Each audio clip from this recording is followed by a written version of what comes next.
Every night when the sun goes down, this man starts getting anxious. And honestly, you can't really blame him, because when it comes to his beautiful wife, he feels completely powerless. Faced with his wife's bold advances, Camille feels like danger is approaching. As she walks toward him with clear intentions, he quickly blows out the candle and flops onto the bed, pretending to be asleep. Left alone in the dim room, Teresa stares at her husband's turned back, feeling a wave of sadness. She doesn't know how long she can keep living like this. That day, her husband didn't come home on time, which made his mother worry. Just as she spoke, they heard Camille's voice. He had brought someone home. The guest was named Paul, the same man who had helped Camille get his current job. The cheerful Paul was warmly welcomed by Camille's mother, but Teresa felt like an outsider again. Having grown up constantly being overlooked, she had long since gotten used to being invisible in this household. Few guests ever acknowledged her presence, and she had come to accept that.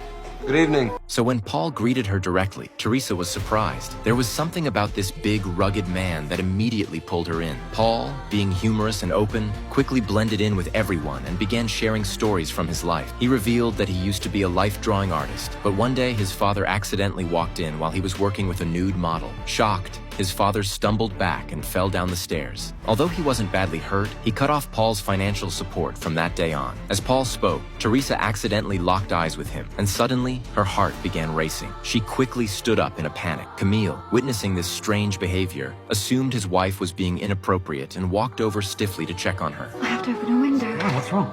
Nothing, the air is closed. But Camille didn't care about her feelings. He muttered that his wife wasn't being sociable enough, and it might make the guest feel unwelcome. Little did he know, Teresa's flustered state had nothing to do with being antisocial. It was entirely because of Paul. The next morning, Paul returned to deliver a finished portrait. Seeing the lifelike self-portrait, Camille and his mother were full of praise. Their closeness only made Teresa feel even more like a third wheel. Paul noticed it all. With Camille and his mother in high spirits, they suggested going out to buy champagne to celebrate and thank Paul for the painting. Even as they left, Camille couldn't help but show off in front of the mirror. As soon as Camille left, the air in the room shifted. Now, alone with Teresa, Paul stopped pretending altogether. Unbutton your blouse. Having been emotionally repressed for so long, Teresa finally chose to let go. You don't have time. But with a love that defies every rule, can this really end well?